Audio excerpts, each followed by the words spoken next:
ready for my arrival, worm. たとえ世界が全てを燃やそうとしても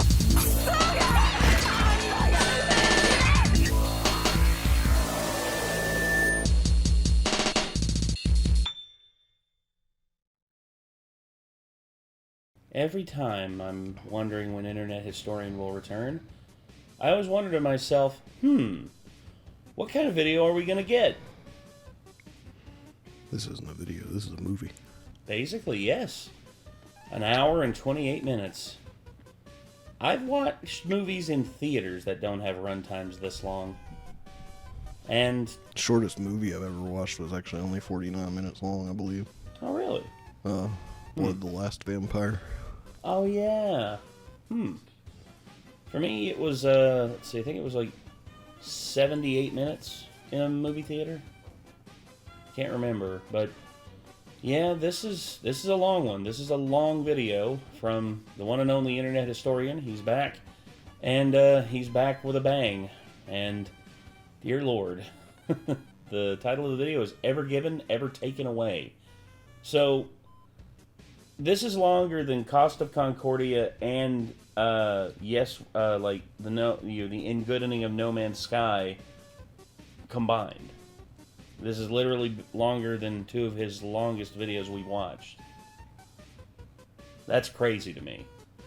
But hey, it is what it is. I mean, I honestly I'm just excited to get into it and just check it out because I missed Internet Historian, and now we know where he's been for so long. He's literally been working on this project, and it's just been absolutely crazy. Good Lord, I see why people talk about the Duolingo all the way they talk about it. Why is that? Because he's pissed. Because I missed practicing. Oops. That happens.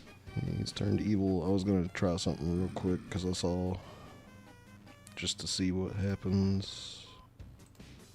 Where the hell is it? There it is. Oh wait, you took it off the screen.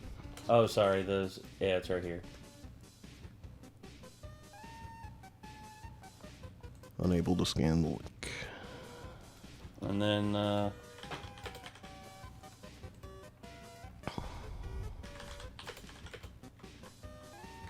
Cost of Concordia. Actually, I was wrong. Those two together actually are longer than this. So, yeah. Honestly, but this is one of Internet Historian's longest videos. And I'm just ready to hop into it and see what the hell's up. Was Man in Cave this long? I can't remember. Man in Cave. Let's check and see. Man in Cave. I think it was like an hour and something. Hour and 14. So, yeah. This is officially his longest video that we've watched. Yeah, they get longer every time, it seems like. Yeah. Plus, we still have his original reaction to Man in Cave Up. His original video that got taken down. It has the plagiarism in it. Yeah, sadly, which, it is what it is. So, Ever Taken, Ever Given, Ever Taken Away. Let's get into it. Let's check it out. Short intro. This video was made possible by Saley and some very patient people over at Patreon. Now scan the QR code. Okay, music fades in. Oh, really? Mm-hmm. Oh. My friend, let me weave you a tale of a windswept night beyond the old Egyptian sands, where the water plays coy with the shore, and the coy are sure to play in the water. Where the desert wolves make love to the moon. Yeah, there's a full moon tonight. Exterior day. This is the Suez Canal. Undeniably, Egypt's most famous body of water. Yes. Nothing bad ever happens here. Right.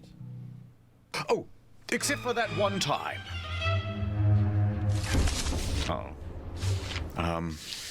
Okay, so there's a ship, and it's called the Ever Given, and it's going up the Suez Canal really, really fast, probably. And you think that, well, the Port Authority would call up, and they'd be like, Captain, you are going way too fast. but the captain, he's wicked sit cool. So he's like, They're just jealous of my passion for going fast through critical trade infrastructure. Increase speed. My God. If you will not slow down, prepare to meet the full might of the Egyptian military. two of Egypt's fastest fighter jets scramble on the runway. Is this about the thing that happened just a few years ago? I think so. Faster! The people of Europe need these Chinese knockoffs of European goods. And they got all sorts of technology to go like top speed. Don't go faster, I beseech you. But everyone on the crew was loving it. Yeah, go faster. But then, Look out! Someone left a ramp in the middle of the canal. I ain't afraid of nothing. it was at this point that the captain chose to do a wicked sick jump. Lens flare. My God. You have your soundboard turned on? 1 second, everybody. This is like one of the few times where I actually liked the soundboard. Yes, yes, yes. Really simple fix now. All I gotta do is just that and this. And That the captain chose to do a Which wicked one? sick jump. And Eddie Horn. Lens flare. But they overshot it. They were gonna collide with a gently sloping sandy bank. They threw on the handbrake, Drop anchor! Brace for impact! but it was too late. Collision. Literally everybody died. Oh yeah, I remember that happening. Ever given, ever taken away. It's the day that the ship exploded and I died. here. What do you mean it's not long enough? oh God. Wikipedia, ChatGPT. Add the music. They love that. A reaction gif? That's a good one. No, this video's too good. Dial it back a little. Okay, let me start again. I'll do the phony voice too. Better. Okay, so here's what really happened. Wait, can I see that again? Sure. Based on true events, most details come from secondary sources, while some conversation were included, almost none of that material has been made available to the public. So we took a few liberties to fill the gaps. All characterizations have been considered fictional.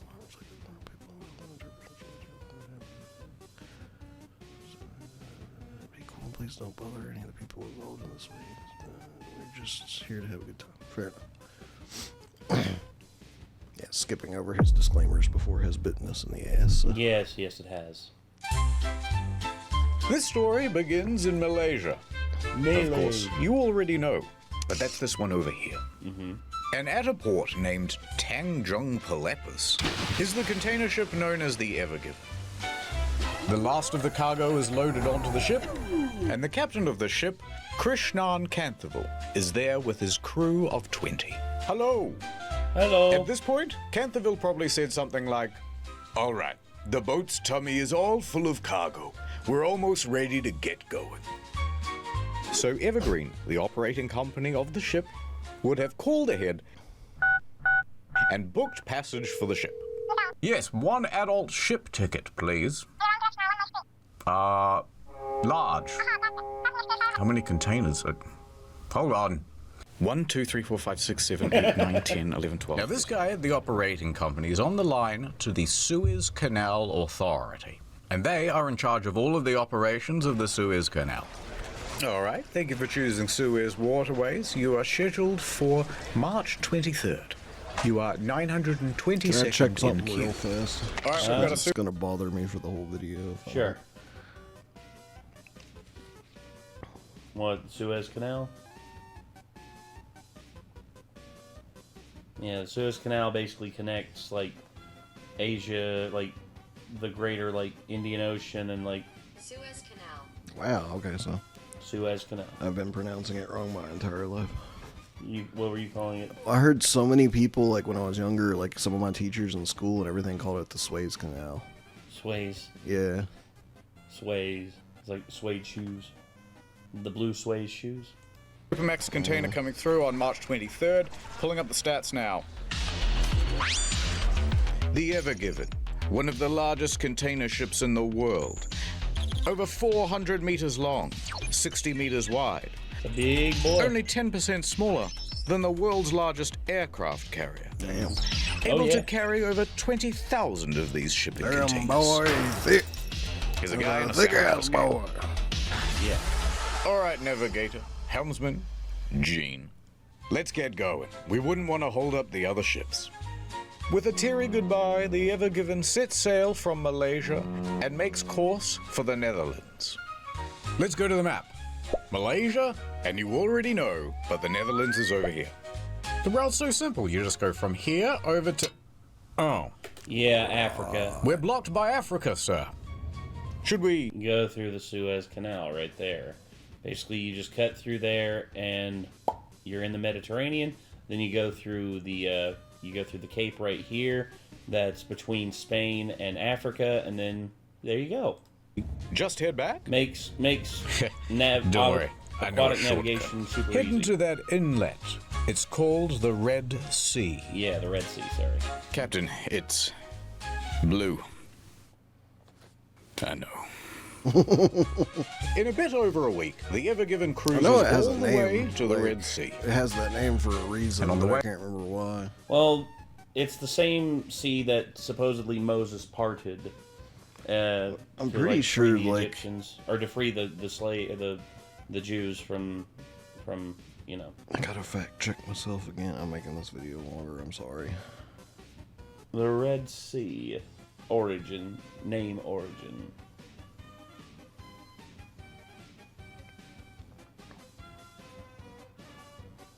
I think it might be biblical.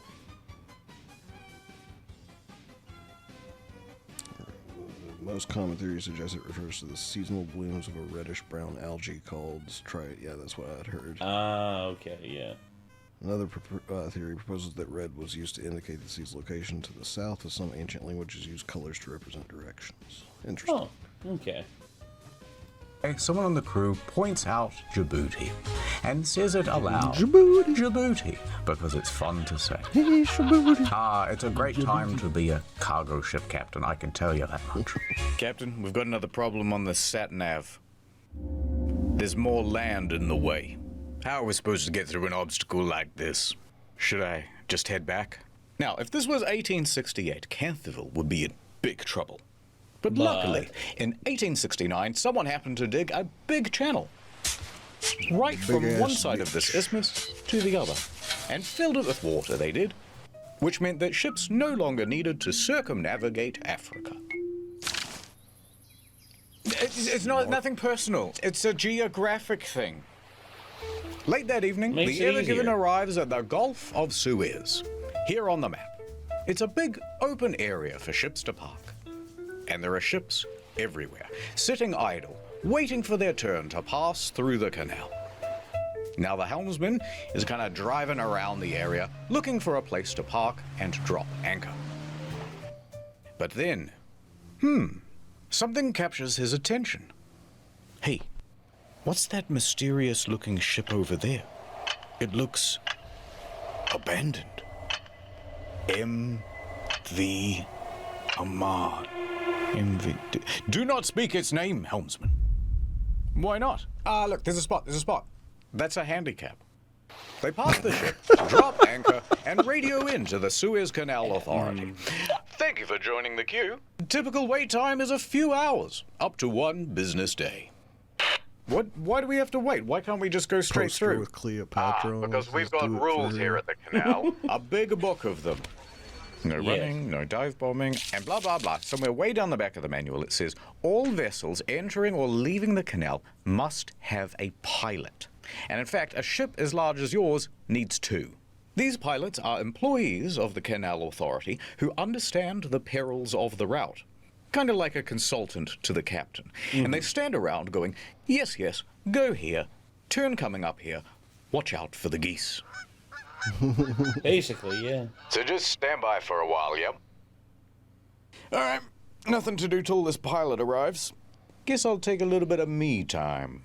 I'm off to my cabin, fellas. Don't do anything I wouldn't do. And so just after midnight, Canterville heads back to his quarters to take a nap. Quite a cozy scene, wouldn't you say? But all is not well on the Ever Given tonight. There seems to be some trouble with the weather. 2:30 a.m. Canterville wakes up. Outside is the loud rattle of shipping containers sparring with the wind. Loud enough to capture Canterville's attention. Rah-rah. He dashes up to the bridge. All right, what's the status on it being really, really windy outside? The wind is up to 35 knots, but the Ever Given is fine and the anchor is keeping us held. All right, it sounds like I can head back to my quarters then. Wait, Captain. I think we need to move the ship. Yeah, those guys are getting closer and closer to us. We're surrounded by ships like the Alunnar. Their anchors can't withstand the wind and they are being dragged about. We need more buffer or there's risk of a collision. Good thinking. All right, duty engineer, prep the engines. Aye. The ship kicks to life. The helmsman steers the Ever Given to get further away from the other ships. This whole thing might be cancelled. Port control. Although this waiting area is delightful, the weather outside is very frightful. The passage through the canal is still happening. Not It's not even Christmas, bro. What the fuck? cancelled. Hold position. Your pilot is wrapping up and will be on his way to your vessel soon. They're making us wait. Captain, if we're struggling not to hit ships in this big open area, it's going to get pretty dicey when we have to navigate through a narrow channel like the Suez. Yes. Although you should have said, spoiler warning. Oh. Coming up next on Channel Ad Time. Welcome back to Raising Sailing. I'm Saily Man, professional traveler and eSIM user. Finding tourists to get them huge savings on an eSIM plan. It ain't for the faint of heart. But if there's one thing I've learned in all my years, when they're traveling, they need data. I can't get an Uber. I didn't sort out my data before I left. Got another one? Try this. First we download the Saily app on your phone. Then we choose how much data we want and where. Then we add the code Internet Historian for 15% off. And don't forget the most important part. Mwah. I just gave your phone international data using the Saily app. Thank you, Saily Man. Very cool. So download the Saily app or scan the QR code on the screen now and use the code Internet Historian to get 15% off at checkout. It's so beautiful here in the hills of Switzerland. If only I could listen to podcast in the background. Here comes Saily Man. Over 200 destinations, 24/7 live chat support, and no physical SIM or roaming fees, because it's just an app. Could I have my phone back, please? At Saily, family comes first, and data comes second. Data comes first. They're both tied for first. Tonight on Raising Sailing. Anyone can get Saily. Dead ones. Sorry I have a boyfriend ones. Or regular. I have a presentation in 15 minutes at the UN Security Council, and I didn't download the slides. Without this presentation, I'm worried they're going to nuke North Sentinel Island again. 15 minutes to go and he hasn't got the slides. I'll be the guy who started the next world war without those damn slides. 10 minutes to go and he hasn't got the slides. History will not look kindly on me without those slides. Here comes Saily. Now you have 10 gigabytes of data on your phone. Cheaper than most phone providers. I love you, Saily Man. Hush, little one. I saved it. The Saily app really saved me. This truly was our darkest hour. But we prevailed. It's not an easy job. But Saily gets me through. Oh my God. So download the Saily app. He didn't scan download the QR code on Saily. screen and That's use why he was Internet suffocating Historian as the code to get 15% off at checkout. Get some damn data on your phone. Why not?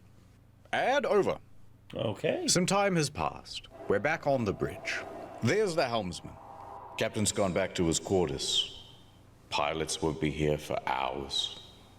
Then suddenly, an idea. the helmsman takes it upon himself to navigate a little bit of art. Tee-hee-hee, says the helmsman. As long as no one checks the nav data, this won't come back to bite me at all. Let me guess. A couple of hours pass. The wind dies down just a little. No ships crashed into the Ever Given, but a small one did pull up beside it. Captain, pilots are here. Welcome aboard. Oh, hey, Captain. Yes, we're running late. Where's the helm? We don't know what the pilots' names are, so we're just going to go with blue and red. Okay, I think we should move ahead at about 14 kilometers. That's right, ahead, 14 kilometers per hour. The Ever Given joins a convoy of ships taking position at the entrance to the canal. Convoy, checking in. Ready. This music sounds familiar from somewhere. All right, everybody, we want to be alert. Stay focused. Where? Yeah, Captain. I'll follow the other ships. I'll try not to get lost. Hold on, helmsman, and the audience. This is a much more perilous journey than you might know. Really? A big straight line. It is 193 kilometers of narrow waterway. Yes. And I hope you've got some stamina, because it takes 12 hours to traverse. Damn. That's a full day trip. Yes. Some parts are only 24 meters deep. Oh, that's very shallow. Yes, and only 200 meters wide in some parts. That's very narrow. I've seen McDonald's drive-thrus with more clearance. And you certainly wouldn't want to have an accident, would you? Because 12% of the entire world's sea freight passes through here. If you blocked it, the consequences would be humongous. No pressure, though. Oh, I see. Oh, don't mind him. He gives that speech to everybody. Ahead, 14 kilometers per hour. Yes, pilot. 14 kilometers. Steady on. So into the canal the Ever Given went. As they cruise, the winds swirl back onto the sea. No longer buffered by miles of open water, the sand and dust can blow about with abandon. Low visibility. Imagine that being Strong your winds friggin' jostle the job ship. to be a pilot for the canal, man. Well, again, It's like, imagine like the stress. well, yeah, especially if you're, dealing with like, if one cargo ship gets waylaid, then basically you've cod blocked like a shit ton of other ships, and now it's all on you. That's just, oof. Hopefully these guys got a lot of experience. It's like driving the ships through would be one thing, but like you wouldn't have to do that like every single day like the pilots probably do, you know? Yeah. It's like they probably go back and forth every single day like for their jobs. Well, and it takes 12 hours to traverse. Also, another thing about ships as well is that a lot of them have like little sonar things on the bottom to let them know how deep, and it basically lets them know, oh, you're in the middle, oh, you're veering off, and now like the ground is coming up underneath you. You better correct course. A lot of ships have that. I'm not sure if this one does. Grit pelts the bow. The Ever Given steams ahead at about the pace of a fast jog. And there's no real build-up here, to be honest. Things go awry almost immediately. How are you coping with the wind? It's manageable. All right, well, the wind is definitely pushing us to the left-hand side. Yes, just try to keep it as centered as you can. Adjusting. These winds are quite something. Do you think we should have insisted they postpone? Well, the pilots don't seem worried, and they know this water better than anyone. The angle of the wind is particularly nasty, catching the enormous surface area of the ship and constantly nudging it off course. Helmsman, you're still too far to the left. You got to get back to the center. Yeah, I'm trying. Adjusting. The helmsman keeps changing the trajectory of the ship, but he cannot seem to stay in the center. Come on, helmsman, we're still not centered. I know, it's the wind. No matter what they do, they can't seem to get away from the left bank. The wind foils their every countermaneuver. This is not as manageable as I thought it would be. Is it going to be like this the whole way? Don't worry, this is really common. It won't be the whole trip. No, the problem is we're going too slow. Red pilot takes the initiative. If we speed up, we can push through the wind. Accelerate to 22 kilometers an hour. Somewhat reluctantly, the helmsman obliges. 22 kilometers per hour. Engines engage and the ship speeds up. Captain, going this fast in heavy winds is needlessly reckless. There are protocols for this sort of thing. All right, Gene, it's a bit windy. Relax. This must happen all the time.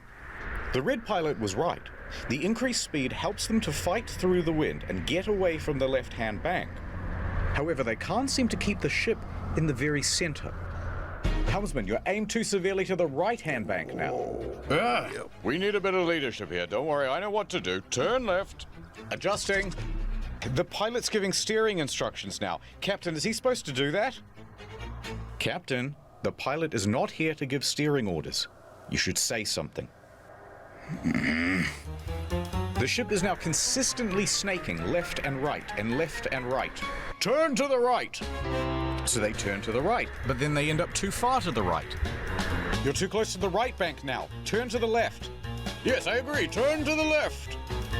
Look, this is all a bit tense, and we both know where this is going.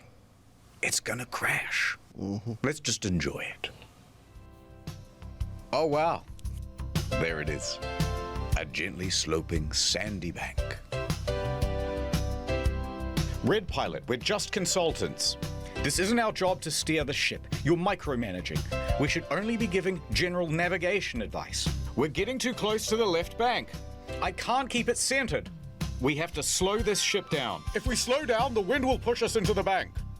What do I do? Reduce the speed. The two pilots begin bickering. And not just bickering normally. They're bickering in Arabic. Arabickering. And Canthavil's crew That pun is so... God dang it. doesn't speak Arabic. What the hell are they saying? I don't know. Neither do I. Does anyone here speak Arabic? Sounds to me like these two pilots aren't Ever-Given actually has used reached his to target speed. doing their job together. No. Guarantee they were both just like forced together to do this because of just like scheduling or something. I don't know. Also because of the size of the ship. Speed of 22 kilometers an hour. But they're taking wider and wider turns and can't seem to get anywhere near the center of the lane. And the two pilots, they're still fighting. Captain? Captain! Pilots! Captain! The Ever-Given then reaches an extreme, unrecoverable angle, pointing acutely to the right, straight for the bank.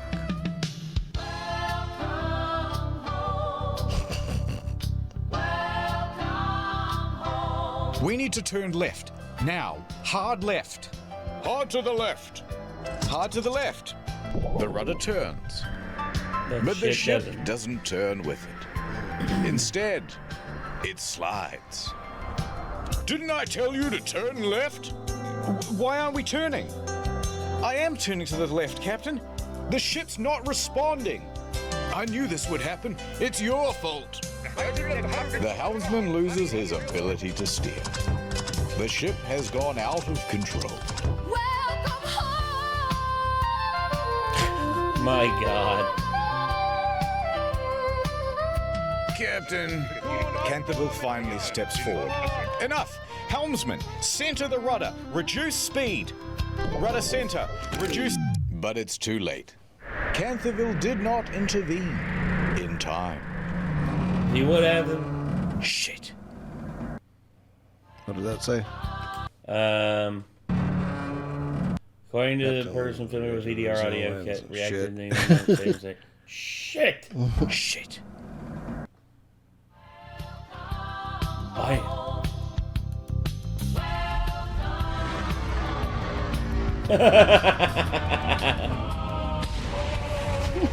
Oh. Yeah. The crew can feel the vibration through the floor as the bow meets the bank.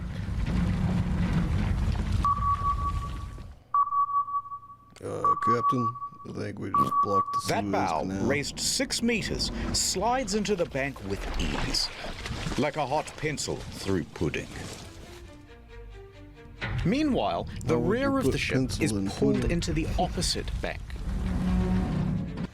Get your The pencil bridge out of my shakes and pudding. the crew lurches forward as 300,000 tons of momentum is reduced to zero in the span of a couple of seconds. We've run aground. We've run aground. Cut your engines. Canterville yells out on the radio, because don't forget, these ships are running as a convoy, which means that the ships behind them have just seen what's happened, and they all have to slam on the brakes. A couple of ships back, the Asia Ruby 3 suffers an engine malfunction, and it cannot stop as quickly as it intends to, and nearly plows into the back of the Maersk Denver. They manage to stop themselves just in time and prevent running aground as well. Bet that was booty hole And puckering. back to the Ever Given. No doubt about Let it. us look at it from above.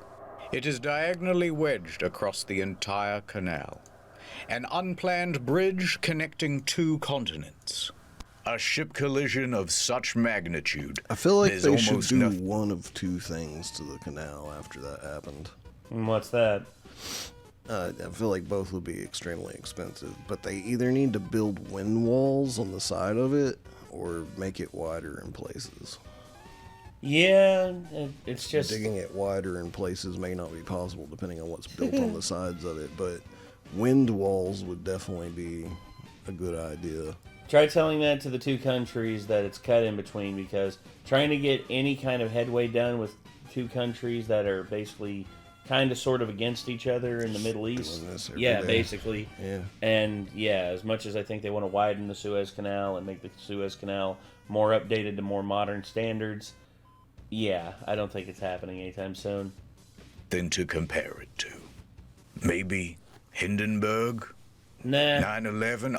I'll keep Googling. No, hold off on the dramatic sound effects. There's no need to panic just yet. It's like a car tire stuck in the mud. We simply reverse. Full astern. Well, that means full backwards.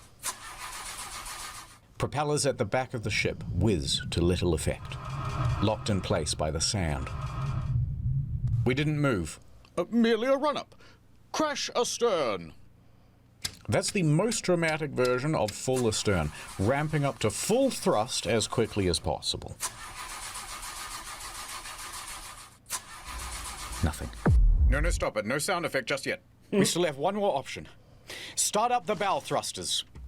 They're the jets at the front of the ship that give a little bit of extra oomph. Crash astern, full thrusters. No effect, sir.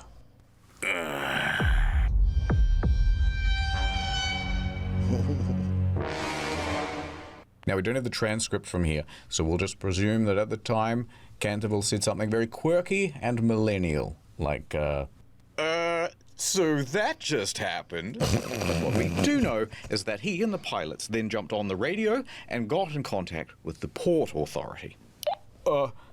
we've got something to tell you, and you gotta promise not to get mad.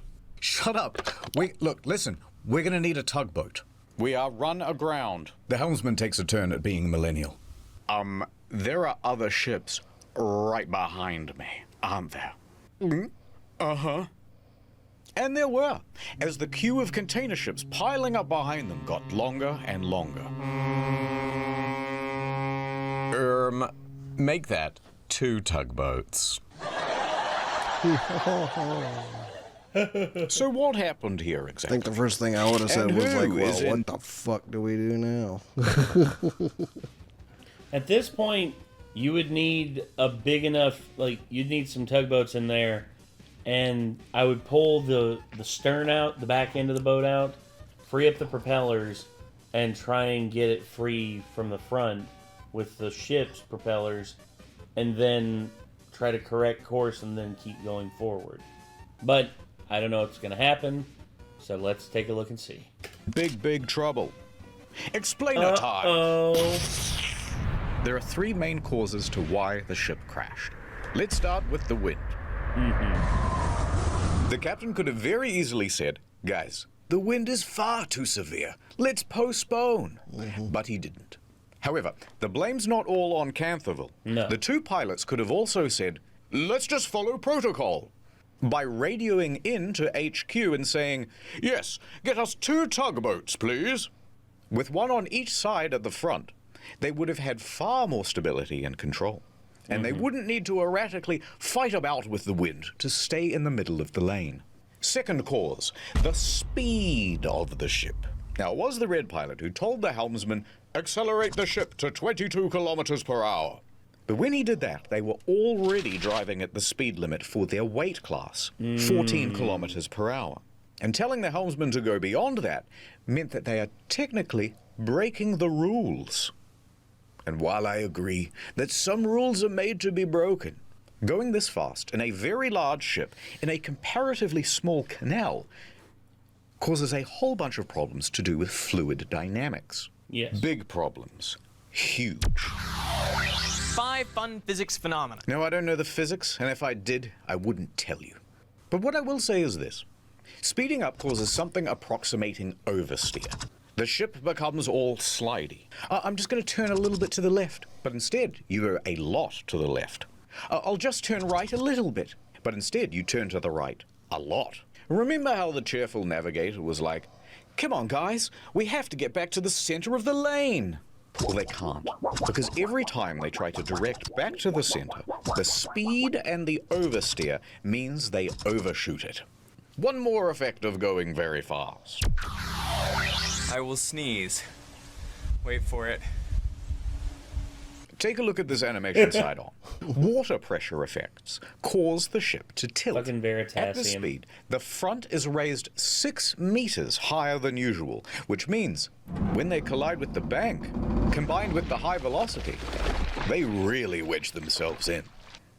But we can't just blame everything on the physicists, because there's a third main cause: poor communication. Very poor. English is the official language of pretty much every port. However, the pilots start arguing with each other in Arabic, which is not just unprofessional, but excludes all of the rest of the crew from what's being discussed. And all of these competing voices make for chaos on the bridge. But the blame is not all on the co-pilots either. The captain is always in charge. He has the ultimate authority. Decisions start and end with him. So the captain should have intervened and said something like, shut up, everybody. Giga chat. But he doesn't. He stands there quite passively throughout. By the time he does step in, it's too late. Now that everything's been laid out, who would you say is at fault for the crash of the Ever Given? The helmsman? Blue pilot? The red pilot? I'd say more the red pilot. Canthaville? I'll tell you. Society, that's who. I was gonna say all of them. And I think you should apologize.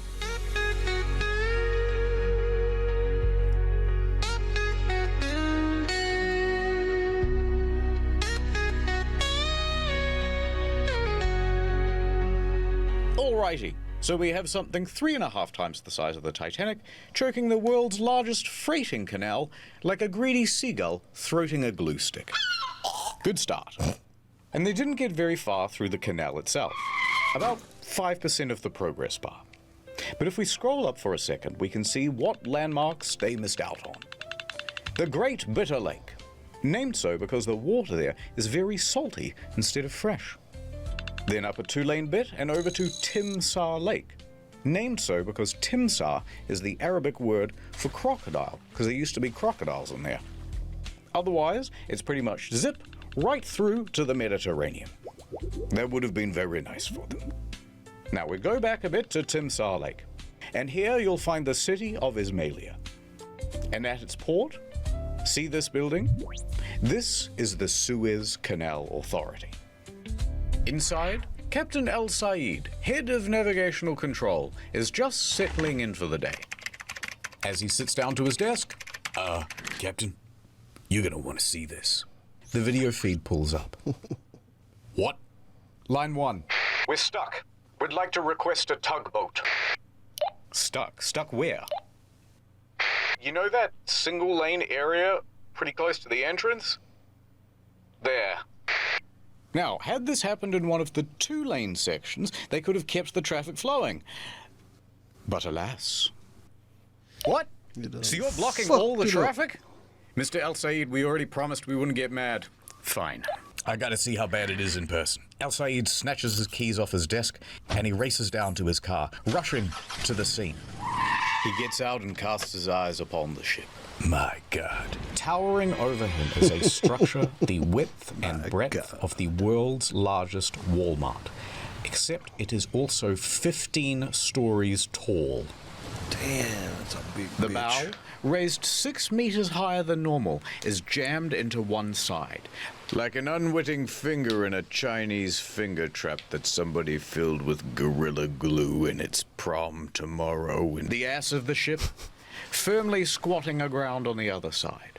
And the middle of the ship making bended metal groans as it's barely suspended by only a few meters of water. Al Said lets the sand run through his fingers. At this point, another important person arrives on the scene. Admiral Raby. He is the Suez Canal Authority chairman, the big boss of the whole canal. Here's the rough structure of the organization. He's all the way up here, right? Oh, no. So high up Damn that he it. reports directly to the Pharaoh of Egypt himself. Yep, that's one blocked canal. No, Mr. President, he didn't say blocked. Shut up. He said that canal rocked. He's giving it a 5-star review. Come on, follow me to the bridge. Now, Al Said and Raby board the ship, and it's a hell of a scene.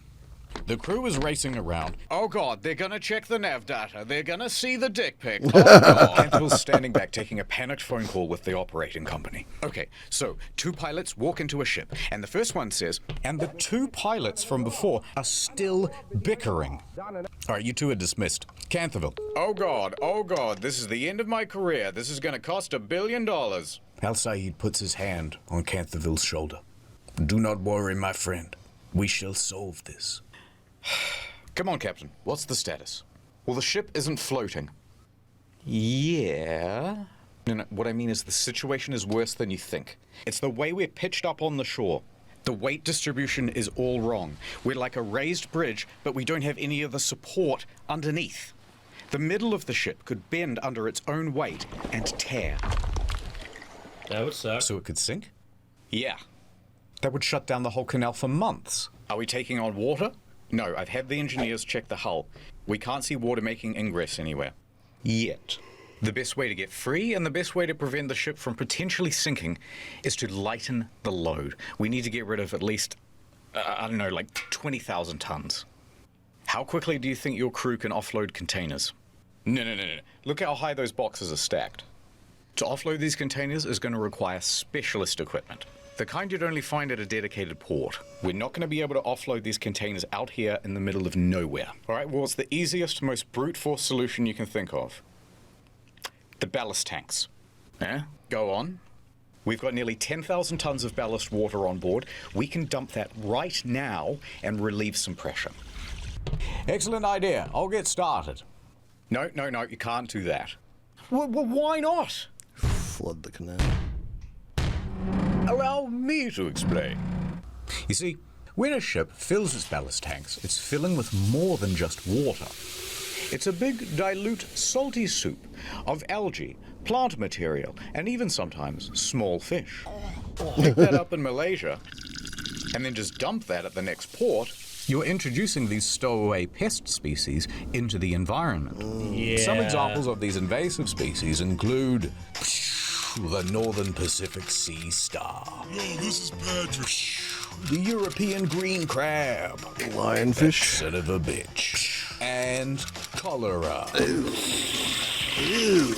So you have to treat the water before you discharge it, usually through heat or chemicals. And the key there is that it also requires time and access to one of these treatment machines. And we're not at a port. It's going to take much longer than usual. Damn But it. let me get onto the line with the guys at Ismailia.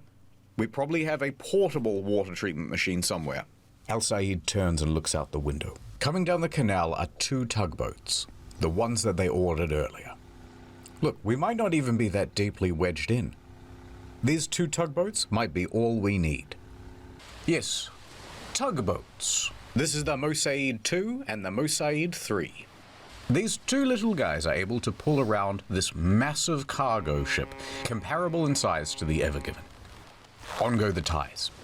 Line secure. All fast. Engine ready. Ready to pull. Canterville looks nervously at El Said. Commence pull. Slow ahead. The polyethylene ropes whine as they're pulled taut from the water. The tugboats lightly draw against the ship, testing for resistance. All right, a little more.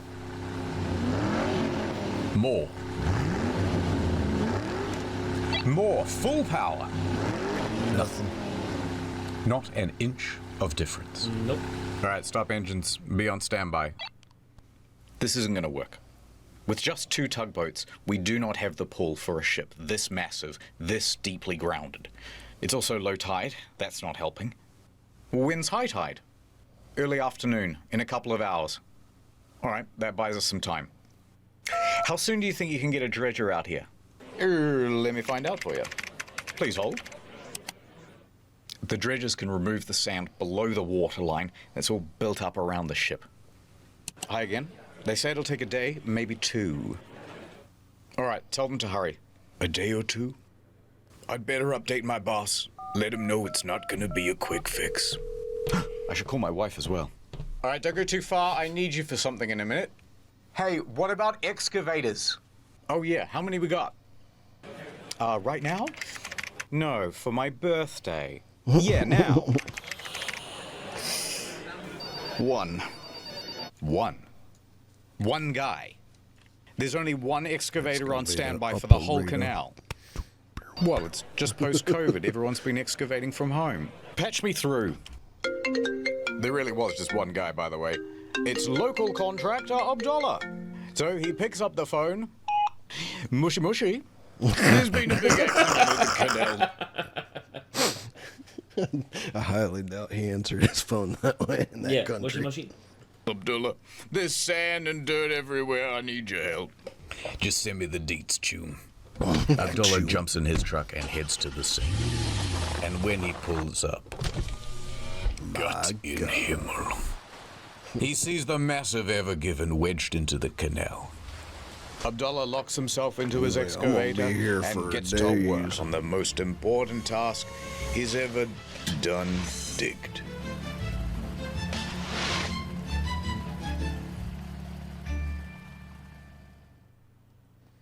The actual picture of him digging back around, on the I'm bridge. guessing. Yeah, I'm not sure. Hopefully home soon. Okay. Yep, no, love you too. Okay, bye. Whew, the boss was not happy. Hey, before you said you needed me for something. I did. Who's this? Breathe into this tube. Gotta be kidding me, really? Also, you have to do a drug test. After the crash, they tested Canterville for drugs and alcohol. Both came up negative. Of course. There's also a procedure to make sure that captains aren't fatigued. They look at the rest schedule and they find, no, Canterville took that nap. Remember? He's had plenty of rest time. So he passed the fatigue assessment. So they literally bring in a doctor so they can try and blame it on whoever they can. Yes. That's bullshit. They're trying to associate blame with something. At the nurse's office. High tide came and went. Tugs were tried again. And again. Tried a little bit of this, a little bit of that. It didn't work. All day trying, all evening, and into the early morning. But that stubborn ship was going nowhere. Freaking nowhere.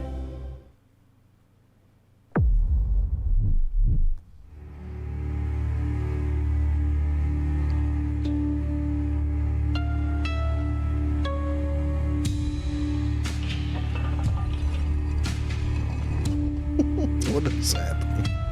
I don't know. Of course. A full moon. The moon.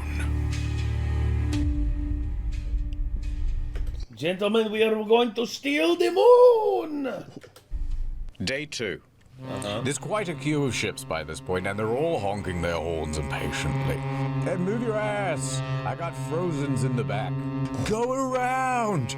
Go around! They can't. No one knows quite what's happening because the Suez Canal Authority has not made a formal statement. But their hand is about to be forced when an impatient sailor behind the Ever Given takes a photograph and publishes it online. And this starts a bit of a buzz on social media. It was at this very moment that the helmsman's most feared fear was most realized. Someone pulled up the navigational data. Colonel? Within 24 hours, it was all over the news. I didn't hear that. Yeah, that's kind of, I mean, that's on you, bud. He was bored, man. Leave him alone. This is a whole new level of time to penis. Yeah, exactly. Like, this is literally, it's just like, in your boredom, instead of a video game, this motherfucker literally drew a dick with a ship. Dude, there's a freaking a big ship video online complete with the actual like audio from the communications of a pilot drawing one in the air too. Yeah, it's pretty dope. It's like the balls are a little lopsided, but they're finished. Some balls are lopsided. So over at the Suez offices, Mr. Rebby, you have 300 voicemails. Telemarketers? Important clients and journalists. They're asking about whether the canal is blocked, aren't they? They're asking about whether the canal is blocked, yes. Tell them it's blocked. And the Suez Canal Authority could keep it a secret no longer. They held a press conference. Look at all those goddamn microphones, man. Mm-hmm. Okay. This is crazy. Let's say, hypothetically, they didn't give many details, but it was a very inspirational press conference. Yeah. The news begins reporting on the story. It's blocked. Cargo ship blocking the Suez Canal is a huge container ship. There's just the most incredible drama playing out in the Suez Canal. A massive container ship longer than the Eiffel Tower. It's one of the world's most important shipping lanes. And breaking news from the Nana Star News Channel. I'm Nana. Mega ship's big ass is stuck in the Suez Canal. Right. Point is, this story exploded everywhere. There was a lot of sympathy. I appear to have blocked global trade. And the internet, upon seeing it, went, these guys need some help. We would love to volunteer. That's not a picture of a naked woman. I need to help them. They knew best about what to do to get this ship unstuck. All right, it's time for the I reckon you could pretty much just do this and it'd work section. by far the most popular solution was simply blow it up. No ship, no problem. But why wouldn't this work? Because Well, first you're blowing up $1 corporations are billion never worth of going. cargo. Yeah, exactly. No way in hell any corporation is ever going to let you do that to their fucking like product. Plus, the cleanup would be immense, man. Mm-hmm. All of that stuff in the ballast tanks would also go in the canal, like they were worried about. Mm-hmm. That would fuck up everything. Mm-hmm. Thing is about 3 times the size of Mount Rushmore. So there's quite a lot of debris to sweep up, actually. Yeah. And you still haven't solved the problem of moving the thing out of the fucking canal. Next idea. What if we attach 1,000 helicopters and simply fly the thing out? You could even take it all the way to its destination in the Netherlands. Okay. Well, the problem is this thing weighs about 300,000 tons. So I hate even when if you had a people really online powerful... suddenly think they know like everything about like a field that they have zero experience in. Yeah, it's just like it's like the most annoying thing that like the population in general does, and I don't understand it. It's just like that girl that was on, I forget what video platform it was on, probably TikTok. She was like, homeless people, why don't you just buy a house?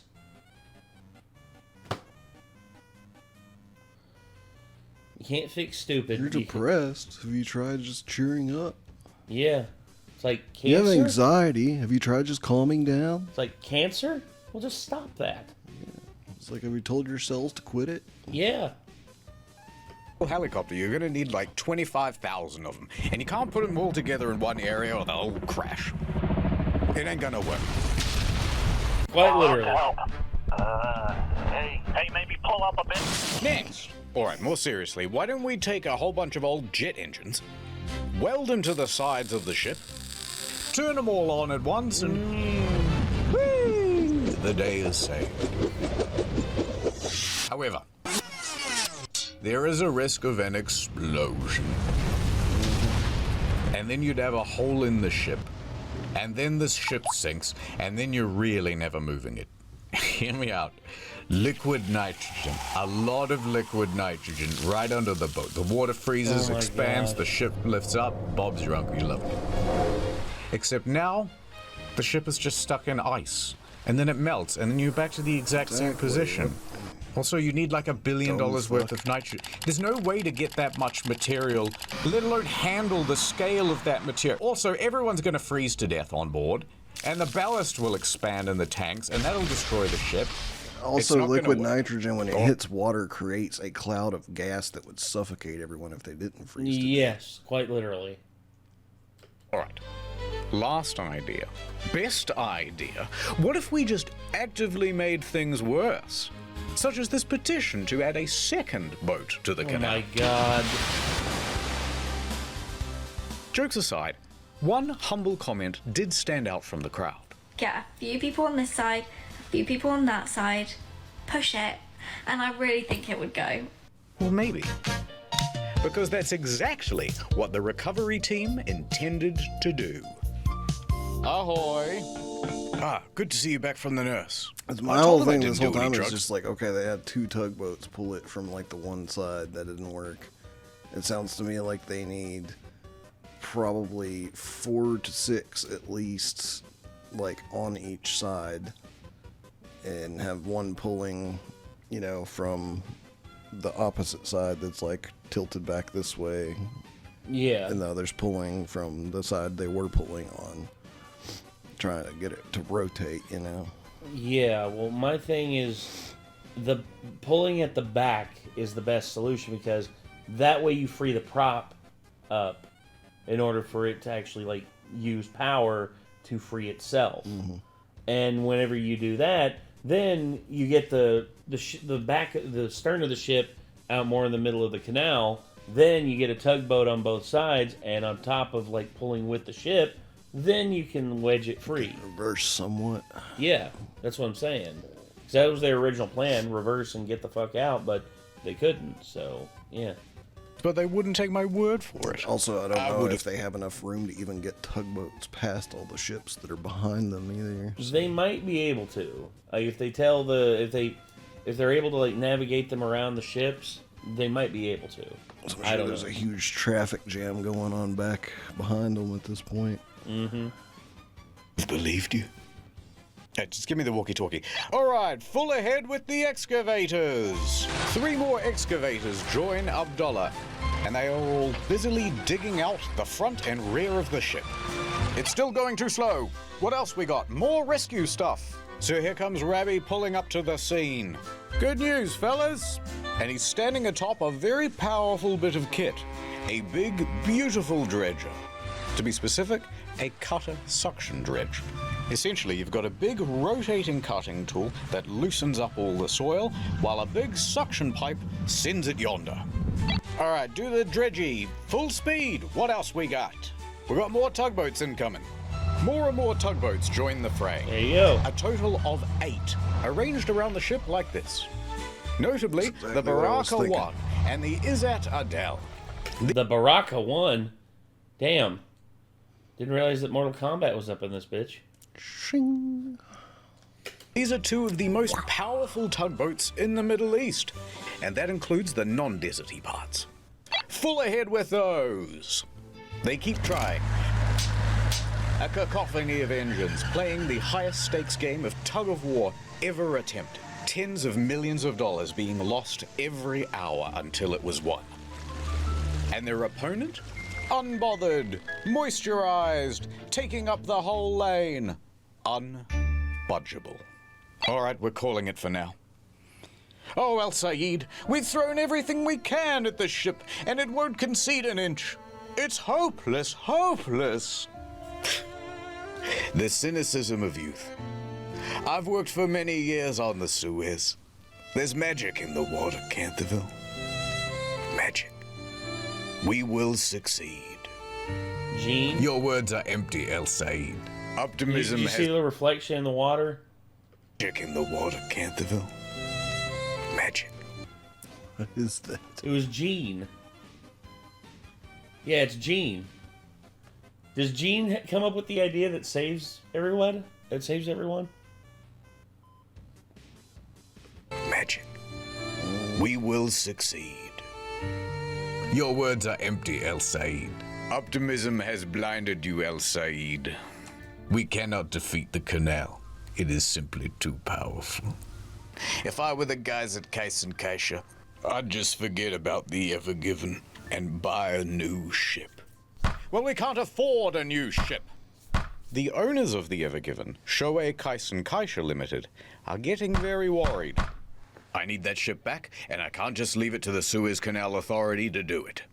There's only one team daring and foolhardy enough to take on a job like this. Kaisen calls up an elite salvaging company from the Netherlands. Smit Salvage. We need your help. I got your number from you know who. Smit is the industry's best. They have response centers all over the globe, 24/7, ready to respond to marine emergencies. And funnily enough, they're the same team that helped with the rescue of the Costa Concordia back in 2012. Suit up, boys. They put the ocean in Ocean's 11, the tide in Tide Pod, and sometimes they pee in the water. Why not? The fish do it. We're en route to the canal. ETA in the next 24 hours.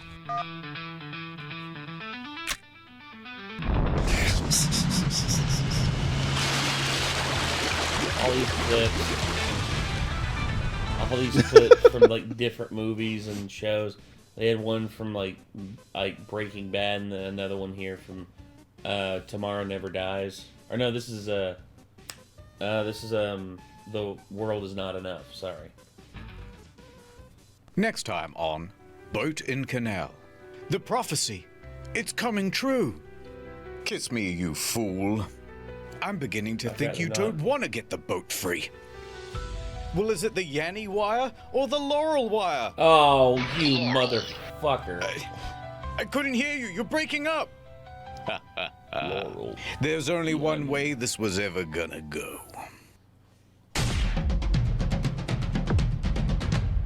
You missed a prime opportunity to do. It's like, truth be told, man, the game was rigged from the start.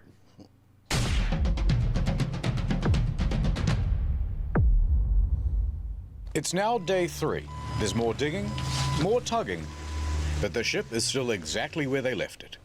And the slow pace of progress is starting to cause problems for international trade. Each delayed ship represents thousands of tons of undelivered stock for store shelves. And that queue is getting longer and longer. Oh my God. On board, an estimated $9.6 billion worth of goods is sitting idle. The milk! It will spoil! And the big question is, how long until this thing is fixed? To answer this burning question, the Suez Canal Authority holds another press conference and declares, guys, another day, maybe 2, might even be this afternoon. But the media and industry experts disagree. The truth of the matter is that they're not making much ground. I mean, this is proving to be more difficult than originally expected. Could be closed for weeks. It could take weeks. Could be stuck for weeks. Weeks. That's how long it could take to free the container ship currently blocking the Suez Canal. So that means all of these ship operators here, waiting in the queue, have a very difficult choice to make. So basically, I've just got 2 options. One, I can wait around hoping the ship gets unstuck, which nobody knows how long that's going to be. Or you can drive around option Africa. 2, we go all the way around Africa. And I really don't want to do that, and it's not just a geographic thing. Freighters don't want to go around Africa because it will cost them far more in terms of fuel. It adds 10 extra days to the route. And most importantly, pirates. Pirates, assassins, and gay pirate assassins. Gay pirate assassins. I just imagine like an African pirate who's like, why are you gay? Now, there be 2 main pirate hangouts. The Somali pirates, yes. Everyone knows about them. But the more prolific group is actually in the Gulf of Guinea. Named so because it holds the Guinness World Record for most pirates. In fact, in 2020, 96% of all maritime kidnappings happened in the Gulf of Guinea. Damn. That doesn't sound very good to me, Mr. Kaisha. No. And I just want you to know that you've made an enemy. And when I... Is your boat running?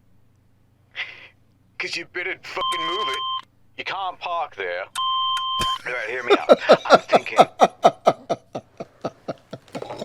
Just imagine people crank cars. It's like, you can't park there. That's the best one. A bunch of helicopters, right? And we... There are a lot of people now who are angry with the owners of the Ever Given. There's only one thing I can do. Bing, bing, bing, bing, bong. Breaking news. Pause for a second.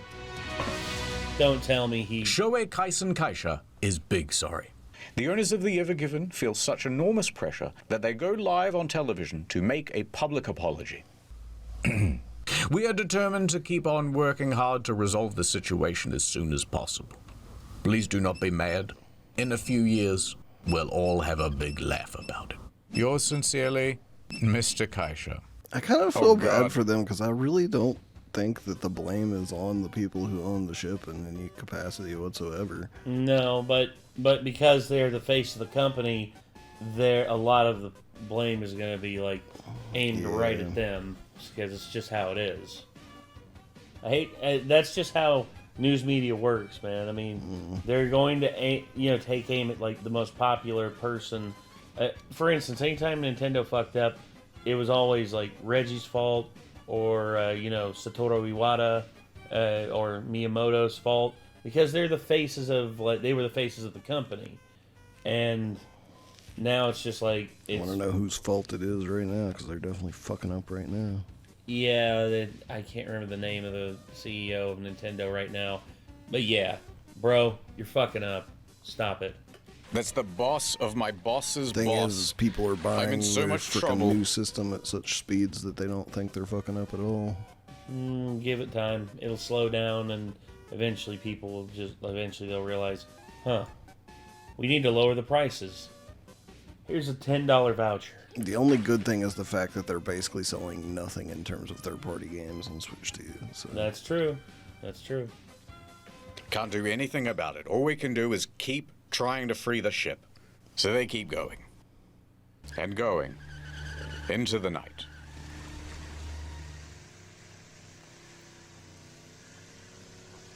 And on that night, Canterville and El Said had a heart-to-heart. The mood was very somber. Still feeling optimistic, El Said? Of course. Well, it's day 3. How much progress have you seen so far? They're gonna blow us up, aren't they? No. It's possible. They're gonna freeze us, aren't they? That seems less likely. They might just attach a whole bunch of jet engines and we're gonna get fucked up. That one got debunked. Sorry, I don't mean to take it out on you. It's just, all these guys, they rely on me.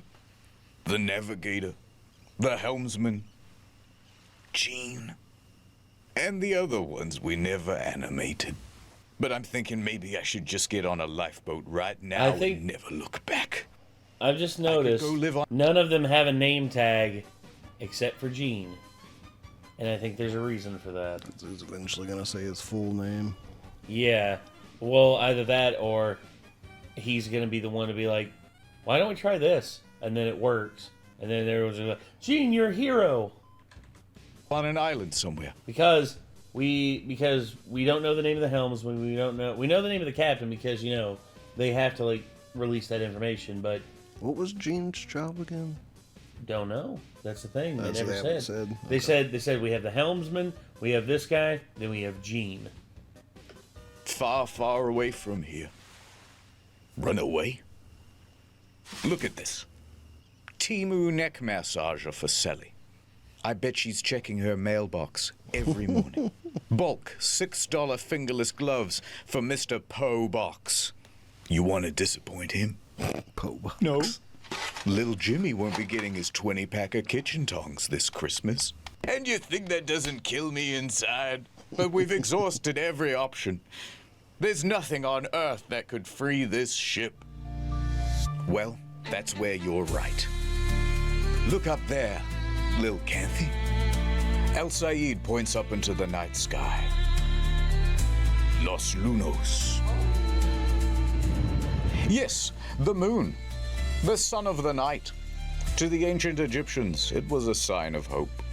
And in a few more nights' time, a prophecy will be fulfilled.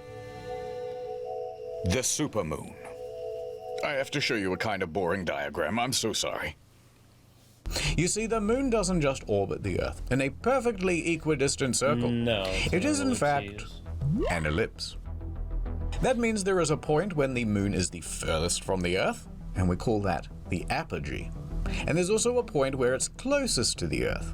That's the perigee.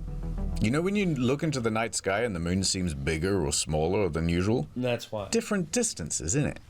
Point is, the moon gravities all over the water. And the closer it is, the more it's going to pull. So now, the there's another supermoon effect as will well. bring the If you tide believe much the higher, make it easier to free the ship. Yes. Mainstream media, the Earth is going around the sun like this. And once in a while, it will also align with the sun being on the exact opposite side. Bam! At this point, when everything lines up like so, both the sun and the moon are at max strength pulling on the sea. And they call that the supermoon. And the tidal effects of both combine for an even greater pull. High tide can be even higher than usual, sometimes by up to 1.5 feet. Now, these sorts of moons only happen 3 or 4 times a year. But in 4 days, Big K, we're going to get one.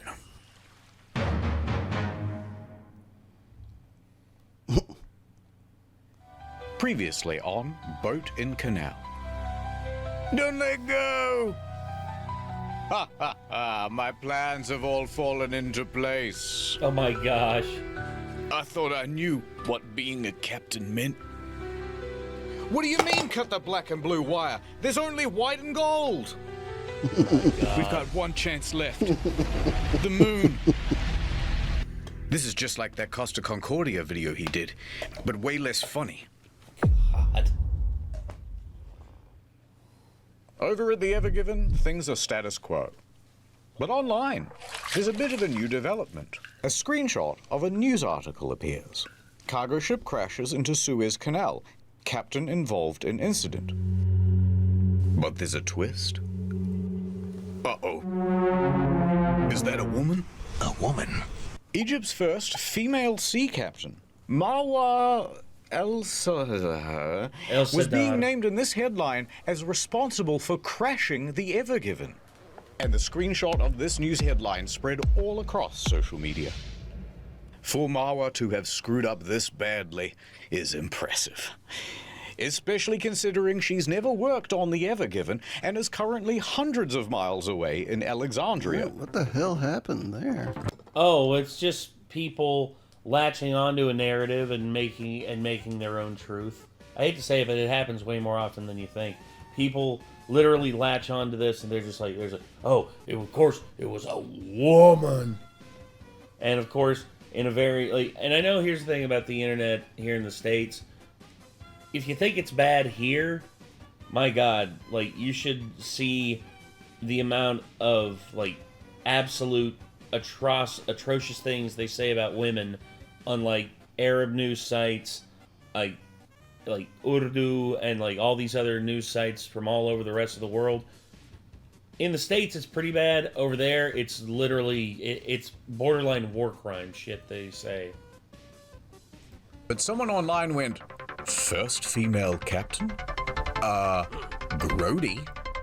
Suez blockage? She must have did it. Marwa found out about the accusations through a friend and quickly hopped online. I gotta clear my name.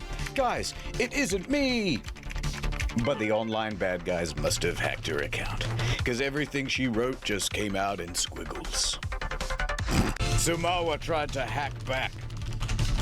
This code, It's nothing I've ever seen before. They're countering my hack. I'm gonna reroute the hosting. Not if I can help it. They ran through the firewall. Use IP4. It's better.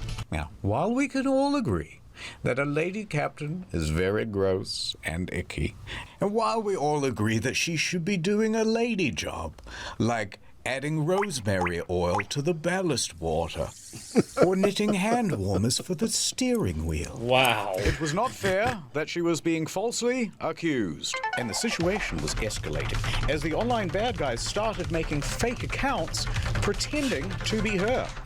What was Marwa, etc. to do against such a coordinated campaign? Well, luckily, a surprise hero to the story. Zip. The mainstream media showed up and did a thing. Don't worry. Bringing her onto the telly and clearing everything up. Marwa even found some positive in the situation. I was really upset at the beginning, but later on I found like the support from all people around me, and that made me feel like more grateful for what happened. A lot of the social media posts got taken down. And in the end, it all turned out okay. Well, that's good. Good. At least for her. Yeah. Back to the Evergiven. The Evergiven still struggling. The Evergiven has been grounded for 4 long Egyptian days. So tug, tug, tug. Dig, dig, dig. Pull, pull, pull. Fuel is getting low. Everyone is overdue for a break. All right, guys. Grab a Red Bull and a little snacky. We'll pick up again soon. But as the engines wind down, the crew can hear something approaching. Who the hell is that? It's Smith Selvage. Ayo. Hey. The Smith team boldly actions onto the scene, looking at the ship very inspectively. Never fear, citizens. I am here. Smith is here. We will solve this. They report their findings to the You rescue in the team. shit? Well, you better call Smith. Should be their motto. Yeah, deep in the shit. Deep in the shit. Better call Schmidt. All right. I ain't no boat expert, but if you want a chance of moving this ship, you're going to need to make it a lot lighter. By tens of thousands of tons at least. Is it going to bend and tear? And sink? No, it doesn't look like it's going to do that. But it also doesn't look like it's going anywhere with all of this weight on the back. Okay, we trust you. What's your plan to make the ship lighter?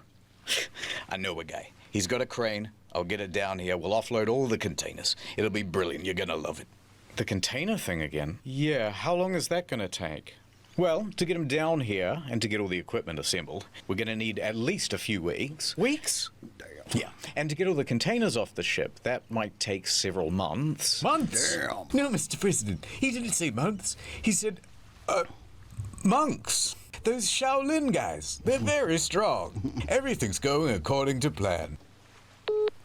A furious Rabbi marches in. Do you have any idea how much these last few days have cost Egypt already? We've had to sell parts of the Sphinx. Look, the nose is gone. No. Napoleon did that. You don't get, no. It's looking all messed up. We turned the whole country into an e-commerce site. It used to just be called Gypt. Now it's online. Wow, that's a deep cut. You just got gypped. Egypt. Motherfucker, that is... Oh, I can't believe I haven't thought of that earlier. Egypt. Remember Tutankhamun? Now it's Tutankhamun. Get it? It's a pun. Get it? Let's move on, says the Smith guy standing in for the audience. Look, this is by far the best option. Yeah, it's slow and laborious, but it's a guaranteed fix. Or you can carry on doing what you're doing now. You're on what, day 4? How's progress so far? Al-Sayed wouldn't hear it. We will continue with the dredging and the tugging. The supermoon will be here soon, and that will save us. You are foolish, Al-Sayed. The legend of the supermoon is just a legend. All right, we're on the same team here. If you insist on keeping the cargo aboard and just tugging, we've got resources to help. Smith calls in 2 additional tugboats. And not just big ones. Pretty much the biggest ones you can get. So Smith and the recovery team have figured out a sort of Plan A and Plan B. Plan A is to pull the Ever Given free by the supermoon, which is only 2 days away.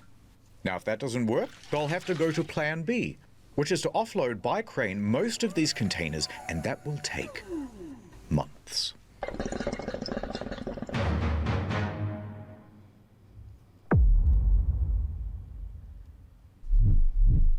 Everyone is mad. Watching on impatiently, tapping their feet and looking at their watches very aggressively, is now a queue of 400 vessels. Wait. Jesus wept. Surprised it's not more. That's a lot of boats. Waiting to use the canal. Fresh fruit, thousands of tons, losing its freshness. Medicine, losing its potency. After this, there is no turning back. You take the blue pill. You take the red. Not to mention livestock. More than a dozen ships have live animals on board.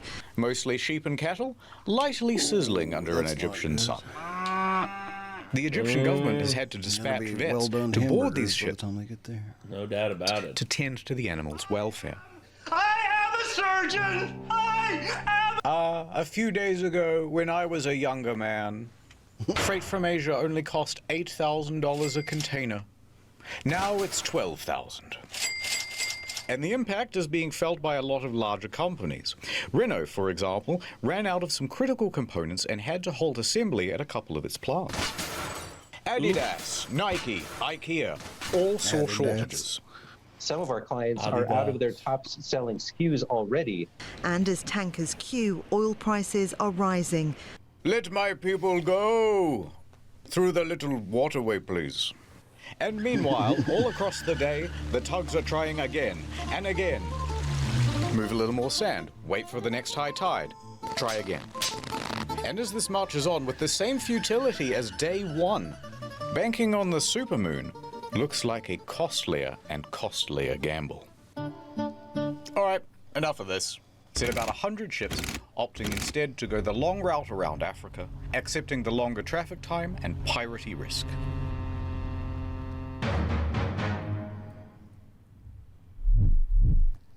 If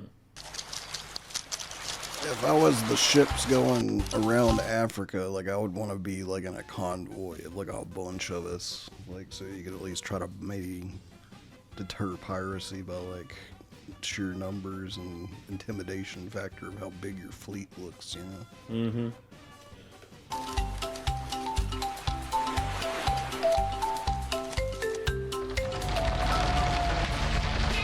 The supermoon. It's tonight.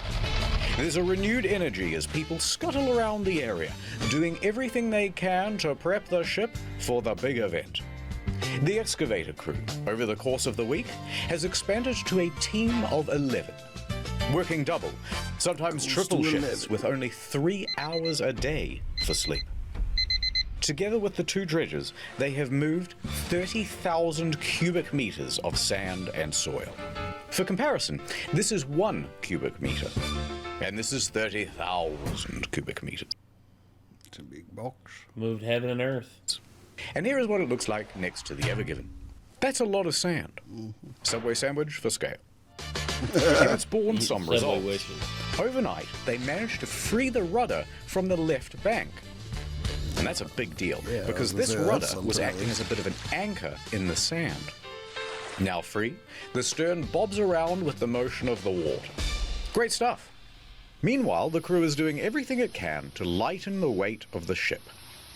That includes making a second plea for the ballast water to be ejected. Oh please, the Smith guy's already tinkled in there. We just can't do it. It would destroy the ecosystem of Egypt. Please, please, please, please, please, please, please, please, please, please, please, please, please, please, please, please, please, please, please, please. All right. Biodiversity. Let 1,000 algae bloom. Nice work. That'll make the ship 9,000 tons light. Sorry, yeah. The water's so bright, I can barely see it coming out of the ship. Here, take these. No. I don't deserve them. Sunglasses are for people who redeem themselves. That's not me. hold on to them, just in case. Into the evening, the pace keeps up. We see Abdullah excavating away. But really, he's thinking about the moon. Rabbi, he's busy taking video calls. But he finds himself distracted with thoughts of the moon. Even Mr. Kaisha.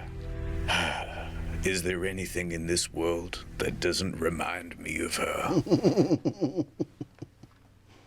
Sailor Jupiter's best Sailor Scout. I was always a Mercury. Mercury fan. Fucking bubbles! More breaking news from the Suez Canal problem. Evergiver is stuck in the Suez Canal still. It's been almost a week. A tugboat should be able to move Evergiver's big ass. This is Nana Star, Nana Star's news channel.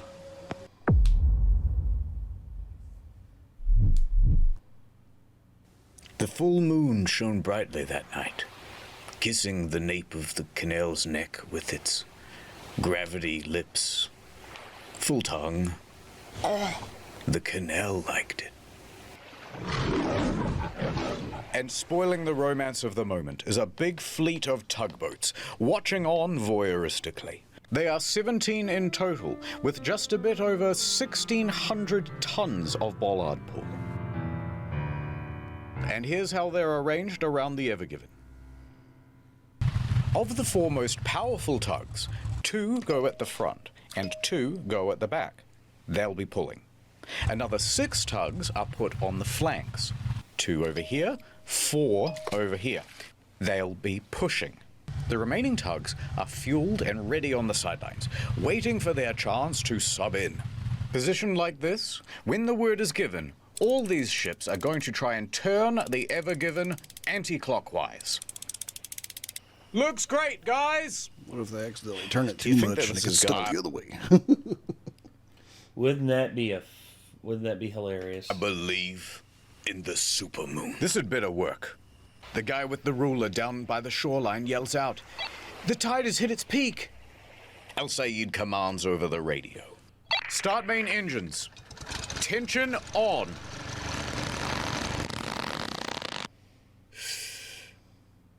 Full ahead. The tugs start moving. They carve through the water with ease. The immense power from the tugs meet the resistance of the Ever Given. It was at this point that the narrator said something really poetic. Stuff about the night. About how the ships were like dancers on the water. For juxtaposition, we cut away to that crab again. Which everybody hated. It's like a metaphor if you think about it. The tugs are sliding to the left. They're sliding to the right. It's not working! Diesel fumes fill the air as the tugs keep increasing their power. The water violently foams behind the tugs. Everyone is staring at the back of that ship. Come on. Move.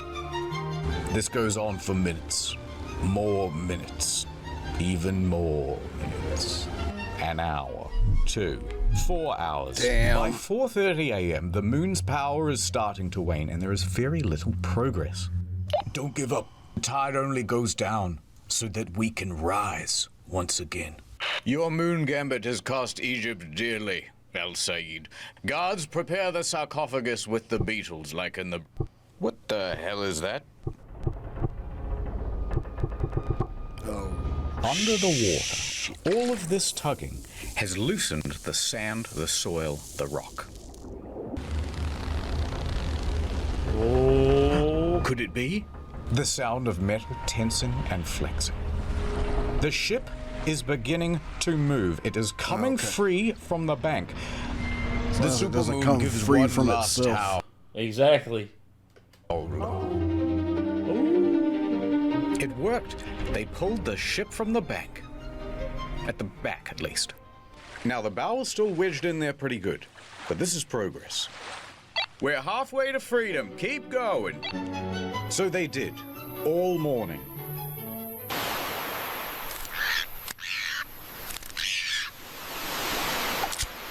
Fuck you. 7:30 a.m. The sun is rising. The tugs have been pulling all night. But the most difficult task, freeing the bow of the ship, remains beyond them. Well, I guess even the moon has its limits. I don't want to hear it, El Said. It wasn't enough. That bow is still stuck.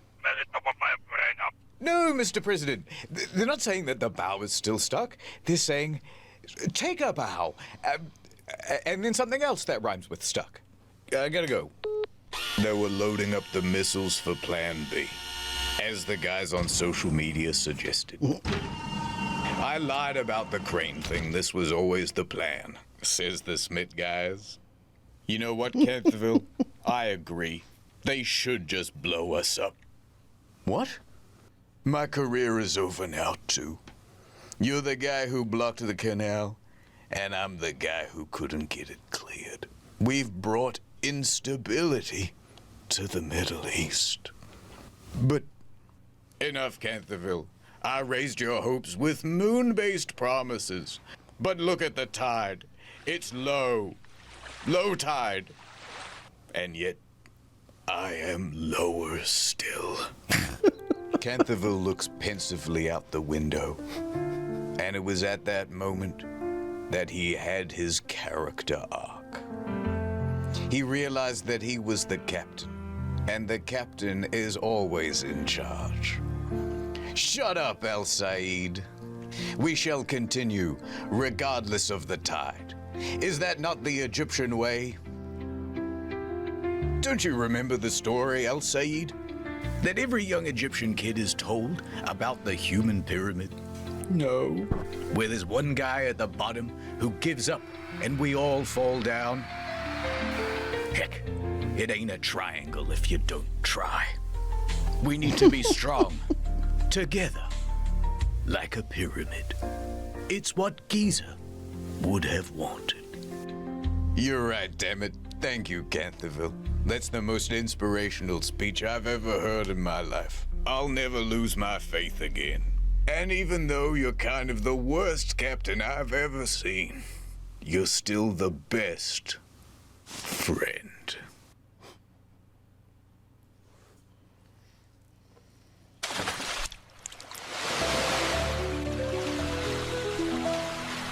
So they pressed on all morning, enthusiastically and vigorously tugging away, beating off the fatigue, but to no progress.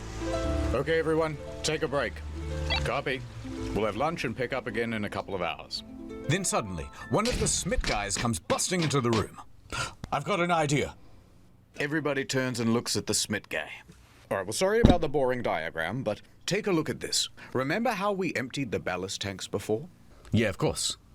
Well, now that the ship is half floating, what if we refilled the ones at the back? On this part of the diagram, where the ship is almost floating. That way it will sink lower here and allow the bow to sit up even higher on the bank. Canterville gives El Said a knowing nod. I got this. I know a guy who owes me a favor. Please, please, please, please, please, please, please, please, please, please, please, please. A few hours later, the ballast tanks were filled. And it worked. The bow lifted ever so slightly. It's working, it's working. And it gets better. It's now 2 p.m., and that means high tide. Guys, I've got another technical issue. All right, what is it? It's easier if I show you with a drone.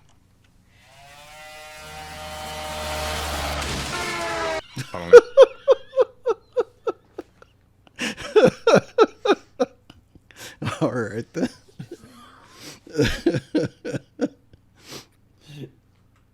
I didn't see that again. All right. Is that real? Yes. All right. That's a big drone.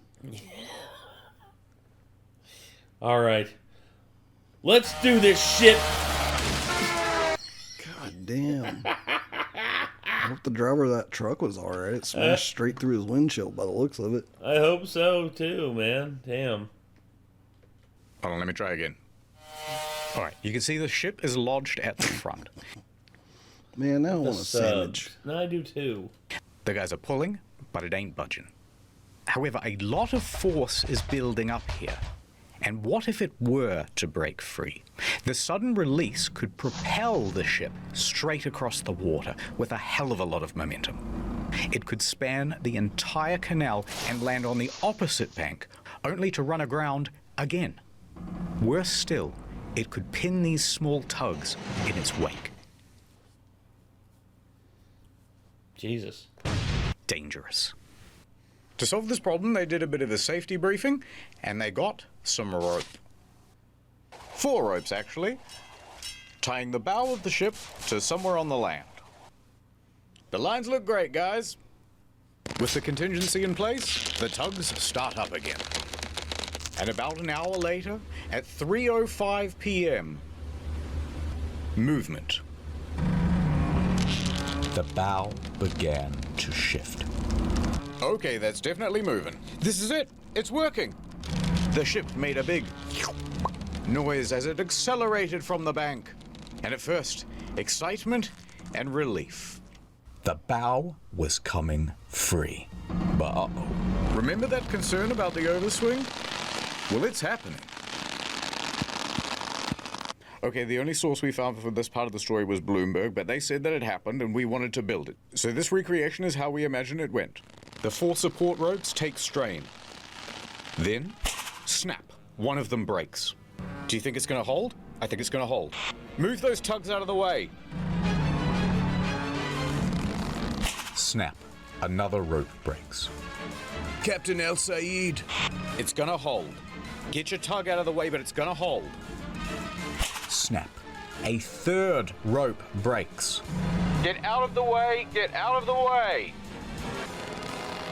A single strand is the only thing holding this ship from swinging all the way to the other bank and being stuck forever.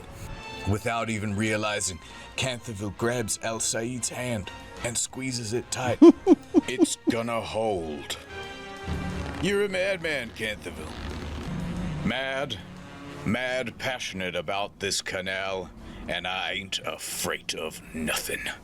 He said very cold-backedly. The engines shut off. All that could be heard is the squeak of tightening rope and the scream of torsioning metal. Sacre bleu, said Abdullah. But it is slowing down. It comes to a halt. The final rope held. They really did it. Mm-hmm. And the Ever Given rested easy in the middle of the canal. Thank goodness. Al Sayed turns to Canterville. Hopefully it's not a windy day today. Let's get your ship moving again. I'm on it, says Canterville. All of the tugboats start honking their horns in celebration. Cheers can be heard from the main dredger, the Mashour. In fact, they filmed this celebratory video. You heard them right, Mr. President. We did it. We did it. It's free. I told you. All in a day's work. A week's work. The president takes his finger off the nuke button. Pack it up, boys. Thank goodness. I can't believe it. All that digging really must have made a difference. I just... Oh. Aww. Damn. That's just mean. Everybody hated that crab. We did it, Gene. We did it. Never mind. Gene?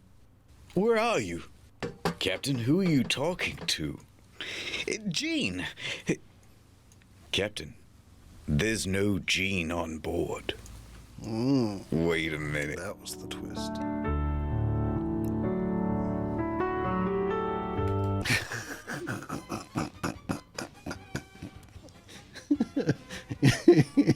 Didn't see that one coming.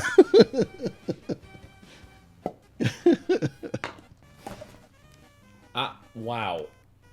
That literally, I had no idea where the hell that was. It's impossible. Gene, wait. Thank you. I'll always remember you, Canterville.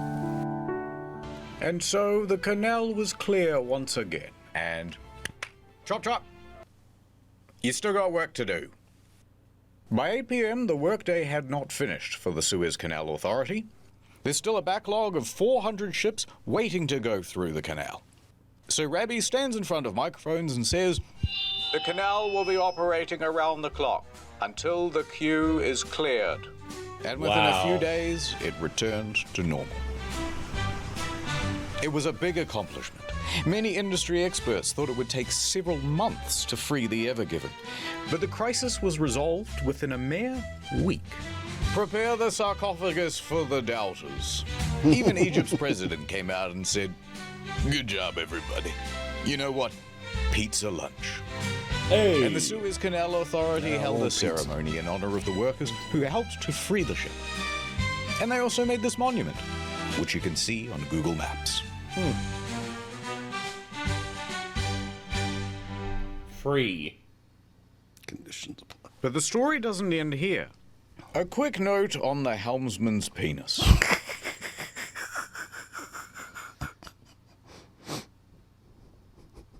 Phrasing. Now you, me, and everyone in the press saw that VDR data. Fragwürdigen Penismanöver genutzt. Penis. Penis maneuvering. But despite how realistic and to scale it was not deliberate. Yes, sheer coincidence. If you watch the VDR data, he really is just dodging the ships, and that's the shape that the path took. Oh, wow. So he didn't get in any trouble. Oh, lucky him. Wow.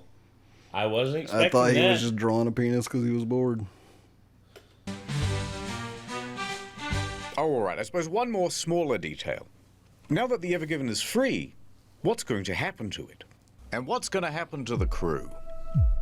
Well, the Ever Given was tugged over to Great Bitter Lake, where they determined that the ship was seaworthy and not in any urgent need of repair.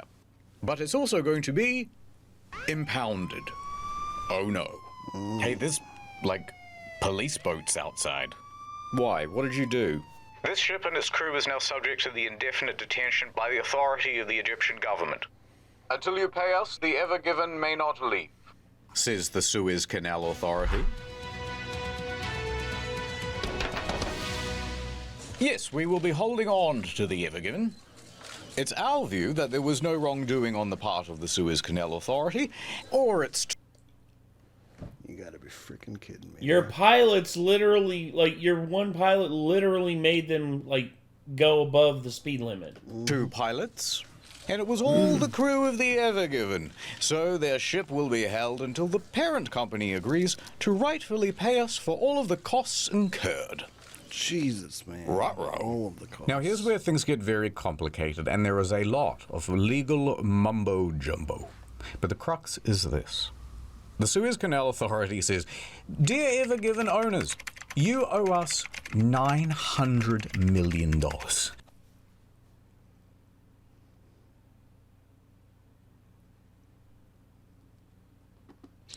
Oh, brother, this guy stinks! Indeed. And Shoei Kisen Kaisha says, "No way. How many yen is that? No way."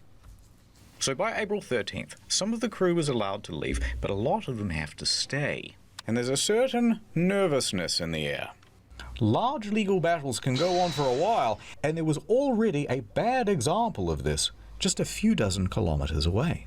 The MV Amman. Oh, that's why that was brought up. The MV Amman is a much smaller vessel, and it has been abandoned for years, detained by the Egyptian government in 2017 for expired safety equipment. Now, they were told to replace the equipment and pay a fine. However, there was no one to replace the safety equipment or to pay the fine because the shipping company went broke. $900 dues! So they just abandoned the vessel. There was no way for the legal situation to advance, and that meant that there was no way for the ship to be released. Put a boot on the propeller. Most of the crew had to stay on the ship, and they would keep them there for more than a little while. 13 months before Get fucked. the judge finally decided, all right, Look, just leave the keys with one guy. We'll call him the custodian, and everybody else can go home. Now, that custodian was a Syrian man named Muhammad Aisha.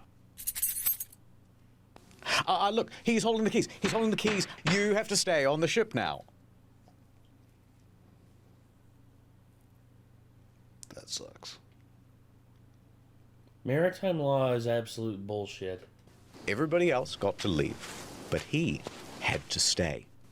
On top of the 13 months he'd already been there, he spent the next 3 years aboard the ship. Jesus, man. Quickly, the ship ran out of fuel, which meant it ran out of power, which meant it ran out of running water.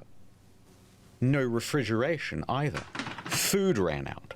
Every few days, Mr. Aisha would be allowed to swim onto the shore to get food, water, charge his phone, but he was only permitted for about 2 hours until they would tell him to scoot. They made him swim back and forth? What the hell is wrong with them, man? You know, we talk about government entities becoming corrupt and literally thinking that, you know, they have the right to determine people's fates like that. It's absolute bullshit, dude. Same fate for the Ever Given crew. They did not know. But we do, so let me tell you. A few more weeks passed, and the negotiations continued. You guys had those 2 bickering pilots. Yeah, but the captain's always in charge. Sorry, who didn't arrange for tugboats while we were going through the canal? Oh, that was you guys. I'm gonna put 20,000 containers on one of the largest ships in the world and go double the speed limit, then complain about tugboats. But eventually, your pilot told us to go double the speed limit, you jackass. Jesus. They all got together in a big room, and they went, I'm sorry about all those things I said and those emails I sent. I didn't mean it. I was tough on you as well. They embraced. They made amends. They made love. I would hope that that's the case.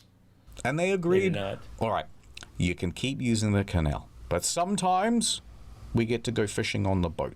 That's fair. That's tough, but that's fair. They shook on it. It was an Egyptian handshake.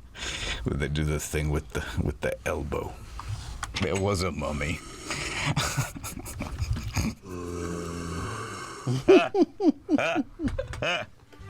Even he can't hold back his laughter on that one. This story sucks. By September, the crew was allowed to return home.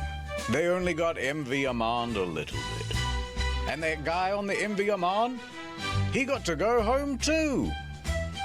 Why not? After way too damn Get out long. of here, you scamp. The Ever Given made its delivery to Rotterdam. They did it! All the cargo is here. Although, it wouldn't hurt to check. 1, 2, 3, 4, 5, 6, 7, 8, 9, 10. Canterville continued his career in shipping. It wasn't the end. Maybe just one more for the road. It's a great time to be a cargo ship captain. I can tell you that much. Al Said returned the Lunexicon back to the Sphinx. Thank you, old friend. The Lunexicon.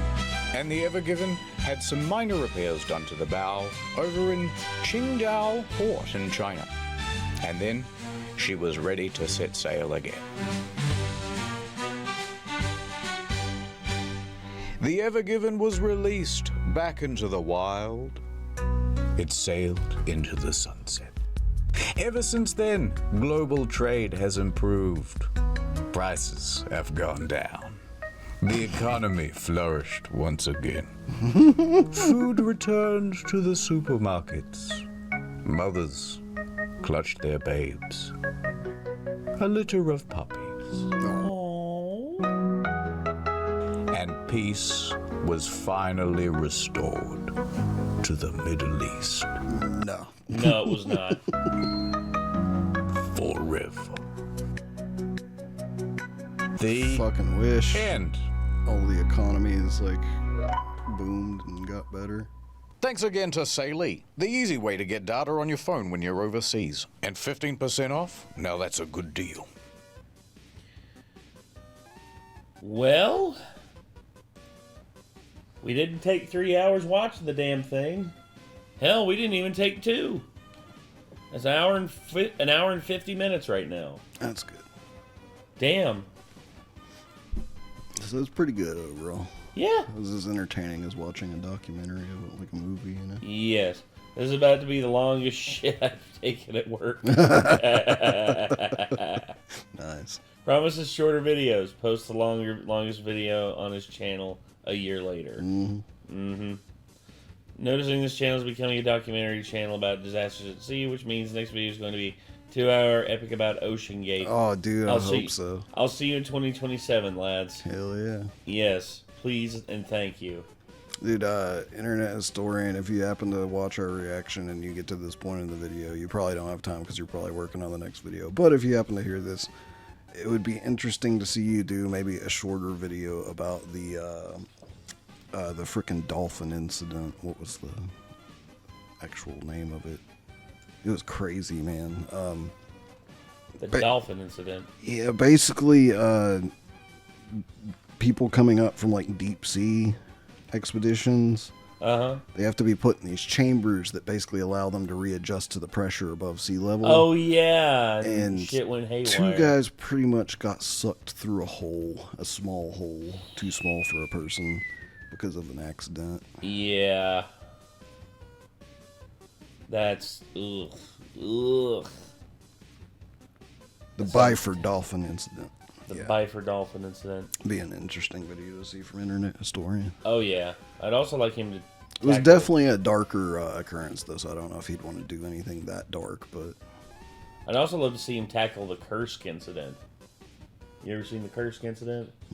Basically, the unsinkable submarine, the Kursk, was doing a a routine diving exercise off in the ocean, and then something happened and it didn't resurface. And turns out the Kursk was so impregnable in terms of its armor and everything that a torpedo inside, basically there was an incident and a torpedo went off inside and basically caused the ship to start leaking, and the whole ship basically went down and was marooned at the bottom of the ocean. And yeah, there was a crew of people that survived and got to the back of the sub and tried to seal the watertight door, and it didn't work. I've seen a movie about that, actually. And it was pretty messed up. Yeah. So I'm pretty sure I've seen a movie about that. Can't remember what the movie was called, but that sounds really familiar. Yeah, it's pretty wicked. But all right. Anyway, that was the Internet Historian with Ever Given, Ever Taken Away. And we enjoyed that very much. Once again, it's always good to see Internet Historian do his thing. And I'm hoping to see more from Internet Historian in the future. Hopefully he'll start posting some more of those short videos that he was talking about. We'll see. But all in due time. So, till next time, everybody. Signing off. I am Nate. I am Nick. Y'all be good. Y'all be good people. Take care. Peace.